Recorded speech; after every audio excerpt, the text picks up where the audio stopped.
So I just got to London. I landed about an hour ago and I'm just on my way to find somewhere to sit down because my hotel doesn't let people in for another 4 hours. So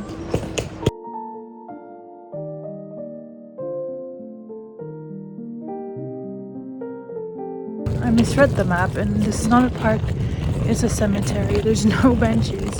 So I'm just gonna walk across it and see what's on the other side. I found a bench. It's not so bad. I'm gonna have a snack I packed from home. It's all mushy and nasty now, but I'm hungry and I don't want to spend money. Not yet. So I think I'm just gonna sit here, read. I'm gonna show you guys what I'm reading. I'm gonna try to finish Thomas More Utopia. I have like 10 pages left. So I'm gonna try to finish that and then maybe I'll get out of here because it's kind of weird, but that's all I could find. This is in like Montreal, I guess. There are no parks on every street corner.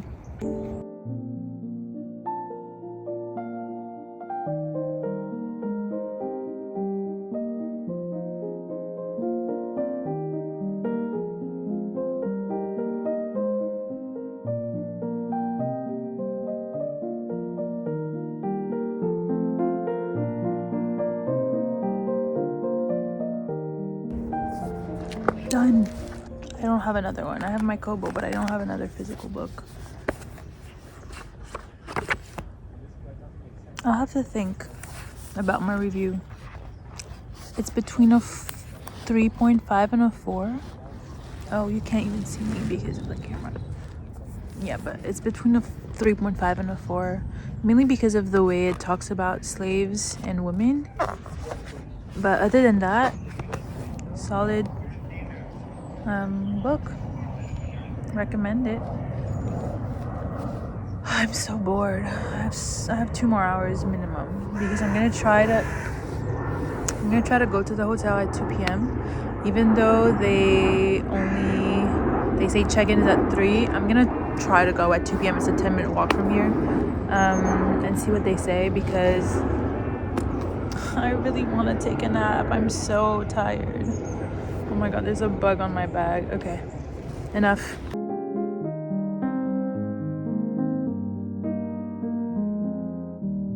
I'm not gonna lie, I passed out in my hotel room. I napped for way too long, and so I didn't film in there. But now I'm just walking towards Notting Hill, because it's too late to like go further in to the city, and I'm too tired, and I'm also hungry. So I'll grab a bite over there.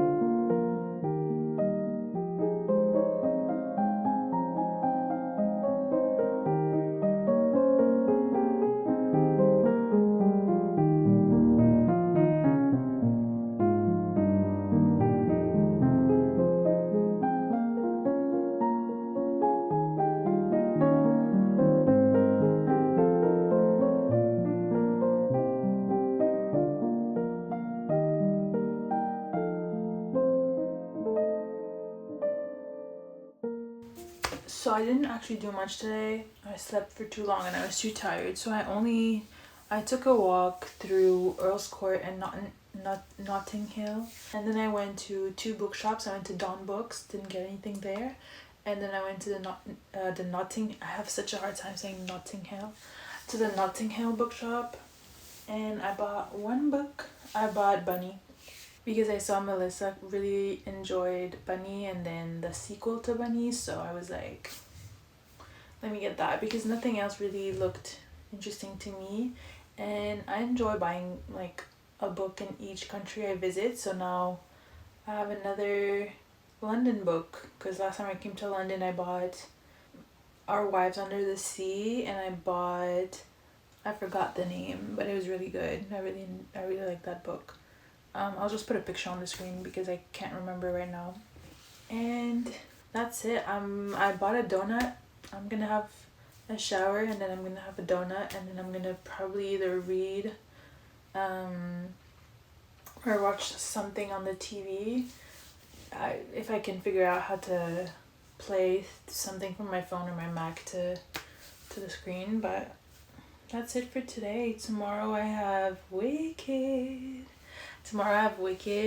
The play, and then after that in the evening I have After the Hunt, the London premiere. I know the movie as of today is already out in the US, but it's not out in the UK yet, so it's technically a premiere. We'll see how it goes, but I'm excited. And I don't know what else I'll do tomorrow. Tomorrow I'm still so hungry. I had ravioli, as you probably saw. 4 pieces of ravioli for 19 pounds, 20 pounds because I didn't ask for change. That's like nearly 40 Canadian dollars. Sometimes you just have to like pretend that you don't see it, that money isn't real, because money isn't real. But yeah, they were like, do you want something else? I was like, I'm okay. Thank you very much, I'm okay.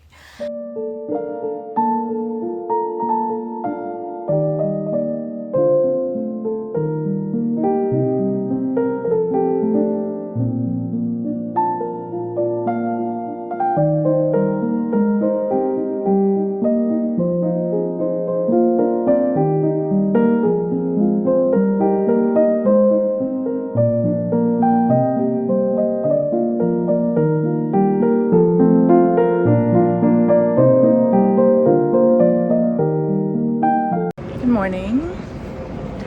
It is about 11 a.m. I think. I haven't checked actually, but just crossed the street. I have about 3 hours to kill before I go see Wicked, the play. So I'm just walking towards there. It's about an hour walk, and I'm just gonna stop on the way, see what I want to see, drink my tea, and then we'll see. I just walk around. I have nothing planned before the play, so it's just gonna be a surprise.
Always a great thrill and honor to be back at the BFI. Thank you so much.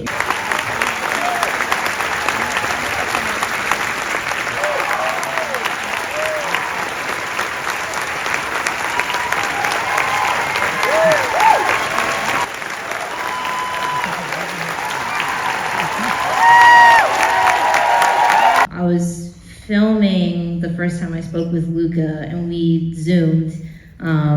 And I don't know if you've ever been on Zoom, that's like the chemistry killer. And we were on Zoom for like 2-3 hours, just digging and laughing and feeling. And I think really similar to Julia, like the way that I found myself thinking after speaking with Luca, I was like, okay, yeah, I gotta go there, and to be in this company of artists, like, look at who's up here. It's crazy. But again, also, you know, that's not even including all of our fantastic crew. It was the gift that kept giving. We had an amazing rehearsal period in San Francisco at Julia Roberts' house.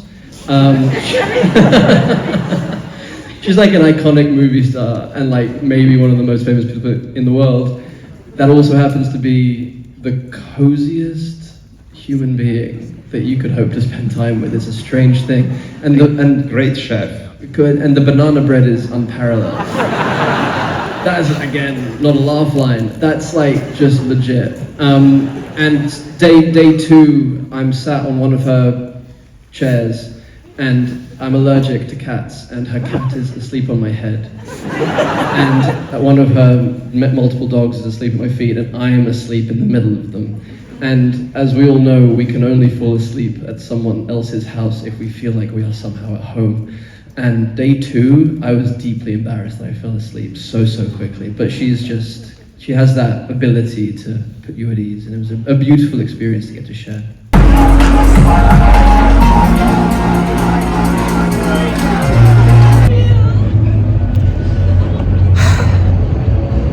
I just got out of that movie after the hunt, and I'm not really sure what to think because I can't really figure out what the point of that film was, to be honest. The story was kind of all over the place. Even if it ended in the end, kind of wrapped everything together and made sense, it also didn't make that much sense. There's like a party over there. Wow, and the moon is gorgeous over there. And the moon over there. Anyways, it kind of plays with your head and you know who you're rooting for, which is so messed up for so many reasons. If you see the movie, you'll get that, but it's just so weird. So weird. And in the end, you're just like, why? What was the point? What was the point? All of this for that just feels kind of pointless. I'm walking to my hotel. I'm really hungry, but there's nothing open. It's past midnight. There's no grocery stores, only convenience stores. But like, that's not what I'm looking for. So I guess I'm just going to bed, starving tonight. It's okay. It's not okay. I'm so hungry. Good morning. The plans for today, I only have 2 museums booked, free museums, because I really didn't know what I was going to do today. I'm trying to go to another gala tonight, but I don't have a ticket, so if I find one, I'll be there. And other than that, I'm just going to walk around again.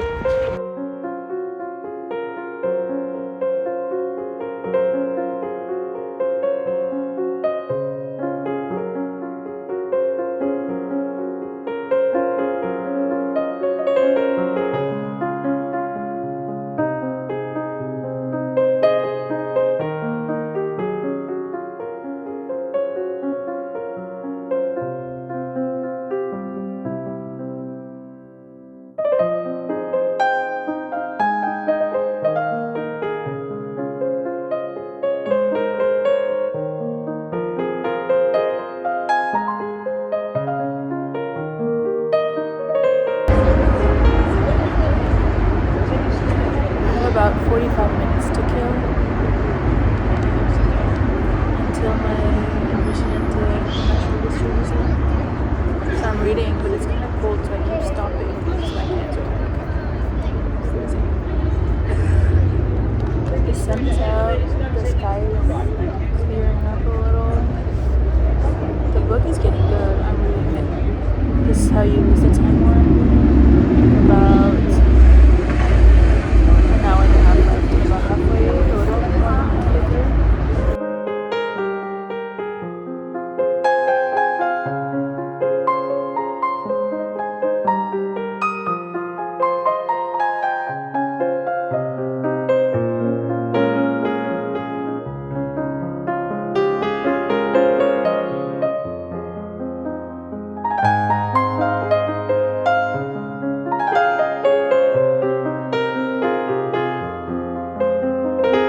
said, But eventually I couldn't hold it anymore, so I said, yeah.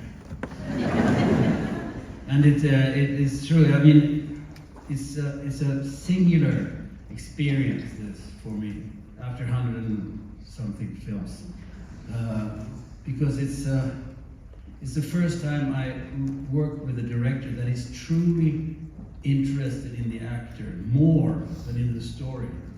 It's every detail of the actor's work he follows. He sits beside the camera, he doesn't look at a monitor. He follows you through whatever you do, and he picks up that, and he uses it. And that's wonderful. And you'll see there's many places in the film that there's not much dialogue, and there's no explanations. It's very light, it's very beautiful. Scenes come up one after another, and it's extremely light for being such a dark film. You'll see. And obviously you are an actor playing an actor, and you seem to be having an incredible time in the landscape of this film. Like Stellan, what was it about this project that you couldn't say no to? Well, I mean, for me, it was also like Joachim. I am such a huge fan of his, and The Worst Person in the World, and so anything that you kind of brought, I would have said yes. But then the script and the parts and the characters, it's when I read it, it's so beautiful, and just kind of floored me. But I would have said yes to even just like no speaking part at all. But yeah, and I think, yes, I don't want to say too much because you're about to experience this, but it was such a wonderful experience, and I'd never been to Norway before, and my character is a bit, she's not in the family, she's an outsider in the situation, which I guess in some ways I was the American actress coming to Oslo to do the film with the Norwegian director. There's a lot of meta stuff going on, I shall see. But I felt so accepted and completely feel so a part of this beautiful team right here. And it was, really one of the most special kind of experiences I've had on a film set ever. So I'm very excited for you all. This is so huge. So excited for you to experience what they've created. I'm laying in this bed,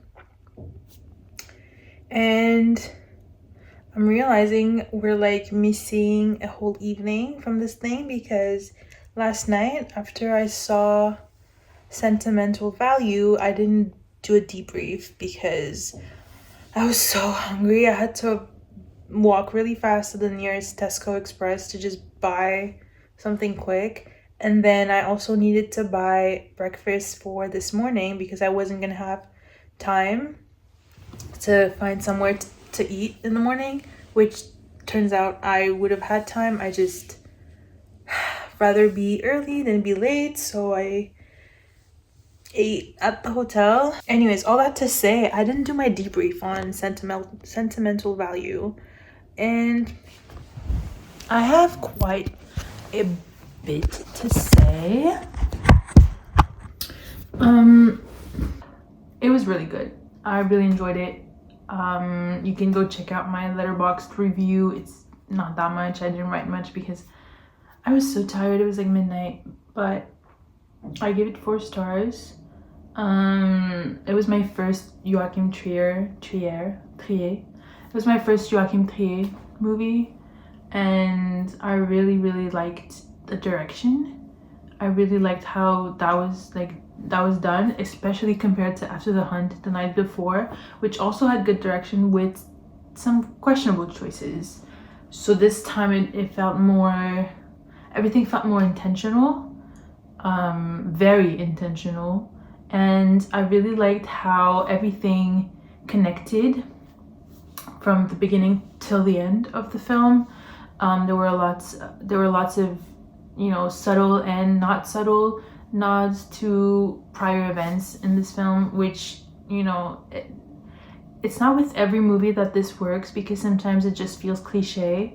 But in this instance, considering the theme of family, of regret, of love, it it worked really well. It kind of completed the story really, really well, and I loved the ending.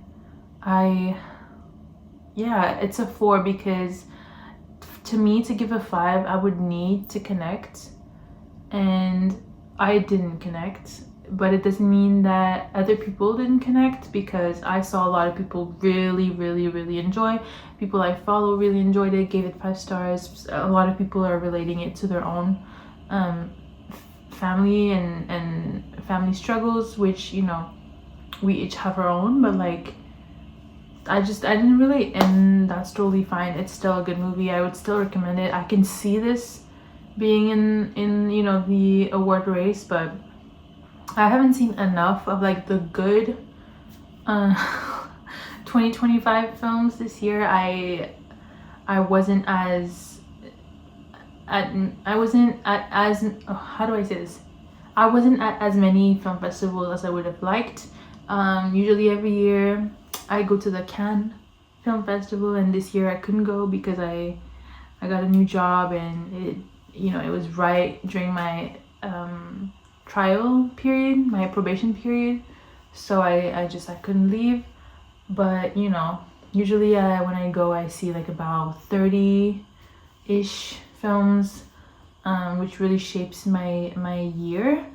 But you know, this year it's not that high, and I haven't been going to the movies as much, which really sucks. But yeah, this was a really great surprise. I really didn't think I was gonna go to a film festival on the Strip. It just happened. It was a great surprise, and I'm really glad. I'm really happy.